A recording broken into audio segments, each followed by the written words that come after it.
Assalamualaikum and hi, my name is Ardeanna, Natasya, BINTI, Andrysyam. My metric number is 207948. Hi, my name is Muhammad HAFIZ AIMAN by RAHMAN. My metric number is 207928. A very good day, Abby, to my lecturers. My name is VERONICA, BASKAR, RASA, and my matrix number is 206485. We are from Group 5. Today, we will present about our material balance project. The topic given is production of anhydrous ammonia from naphthalene. Okay, I will present about process description. Okay, we use technology Haber-Bosch process for our design, and then the feedstock given is naphthalene. Then we required to produce 800,000 ton anhydrous ammonia per annum. So based on the Excel that we had done for weeks, we got the feed rate, which is the naphthalene rate in kg per hour, which is 3772 307.7 kg per hour. And then when we convert to ton per year, we got 33045,415.45 in ton per year.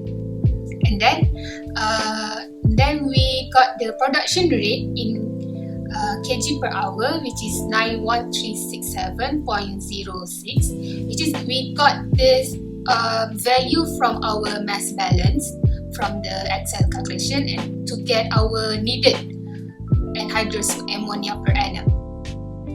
For our chemical plant design, we have 13 units that involve purification process and synthesis of anhydrous ammonia process.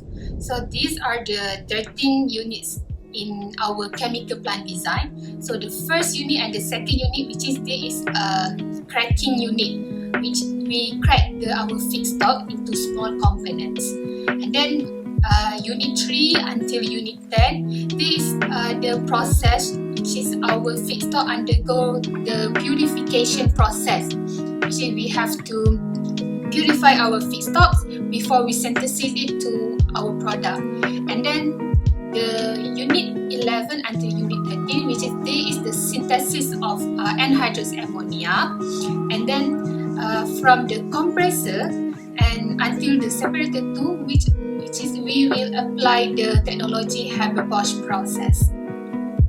Moving on to the next part, I am going to talk about the block flow diagram.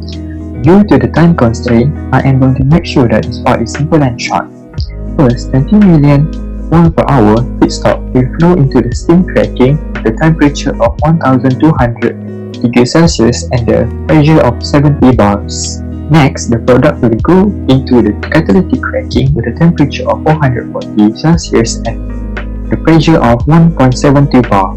Then, in the desulfurization unit, the temperature is 400 Celsius and the pressure is 200 bar. Afterwards, the temperature in primary reformer is 770 degrees Celsius and the pressure is 40 bar. Meanwhile, in the secondary unit, the temperature is 1200 degrees Celsius and the pressure is 40 bar. In the shift conversion, STS, the temperature is 350 degrees Celsius and the pressure is 1284 bar. Meanwhile, in the shift conversion LTS, the temperature is 250 Celsius and has the same pressure. Next, in the absorber, the temperature is 400 degrees Celsius and the pressure is 33 bar.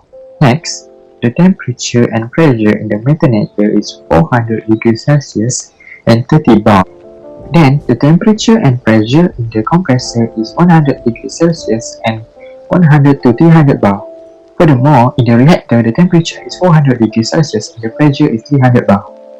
Last but not least, the separator has a temperature of negative 33 degrees Celsius and the pressure is 1 bar. All the temperature and pressure mentioned briefly in this part has its own purpose, which I don't have enough time to explain, and that was also chosen for the most optimal result in the unit. Now I'm going to explain about the process selection route. The technology that's used in our plant design is Haber-Bosch. Haber-Bosch is a popular process as it directly synthesizes ammonia from nitrogen and hydrogen gas.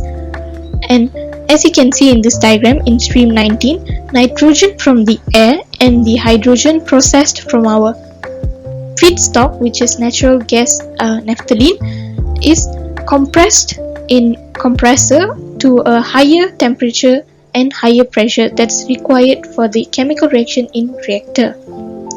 Then the nitrogen and hydrogen is sent to reactor where the chemical reaction occurs under the condition of temperature of 400 to 450 degrees Celsius, pressure of 300 bar, and catalyst, which is iron oxide based catalyst, is used.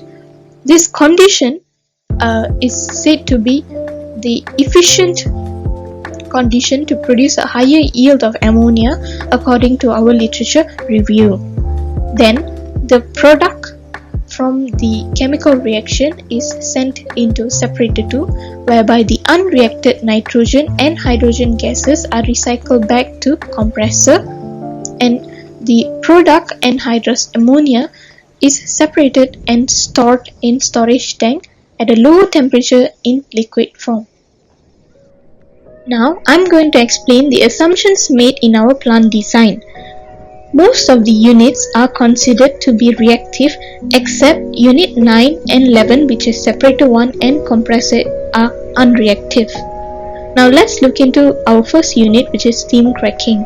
The conversion used for naphthalene is 90%, and the conversion of the other products from naphthalene such as ethylene is 0.6, propylene is 0.26, hydrogen is 0.08, carbon monoxide is 0.03, and carbon dioxide is also 0.03. Now let's look into the second unit, which is catalytic cracking. The selectivity used for propylene is 80%. The next unit is desulfurization, and the sulfur compound in the ethylene and propylene conversion is 0.763 and 0.506. Meanwhile, yield of hydrogen sulfide is also used, which is 0.47. The next unit is primary reformer, where the conversion for ethylene and propylene is used, which is 0.85 and 0.67. And in unit 5 secondary reformer, the hydrocarbons ethylene and propylene is considered to convert fully 100%. For unit 6 shift conversion HTS, the conversion for carbon monoxide used is 0.8, and for unit 7 shift conversion low temperature shift, the conversion used for carbon monoxide in the outlet gas in the dry basis is 0.20%. Meanwhile, for unit 8 carbon dioxide removal, the carbon dioxide conversion is 98.85%. Then moving on to unit 10 methanator, the conversion used for carbon dioxide and carbon monoxide is fully reacted, which is 100%. Then for unit 12 reactor, the nitrogen and hydrogen's conversion is 15%. In unit 13 separator 2, the efficiency is 99.9%. Okay, next for costing analysis, according to current year, which is 2021, I got the average price for our feedstock is about 1979.6 for RN per ton, and then for our product anhydrous ammonia, I got the average price is RM2424 per ton, and also as well as the maximum price stated like this. And then to get average annual, I multiply the average price with the total flow rate to get the annual price. And then I got the value is 65416704429. And then for the anhydrous ammonia as well, I multiply the average price with the total flow rate, and then I got this number.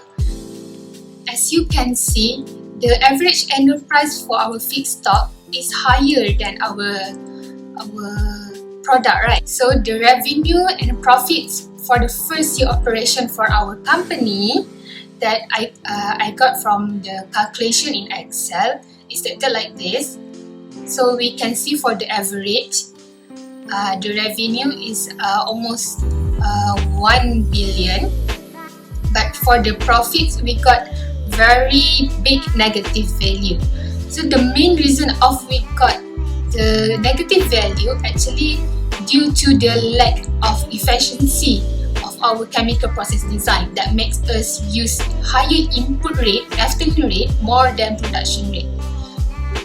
To conclude, there are many flaws and mistakes in the chemical plant that our company had designed. Because of this, we could not gain any profit. So, what are the weaknesses in our system? First, the absorption of carbon dioxide in the absorber is insufficient. Because of this, more of our precious key material for the production of ammonia, which is hydrogen, is wasted in the methanator because more carbon dioxide will react with hydrogen to produce ethylene.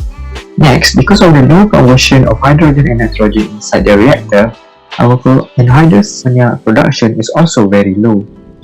This is because only 15% nitrogen and hydrogen will react to produce ammonia.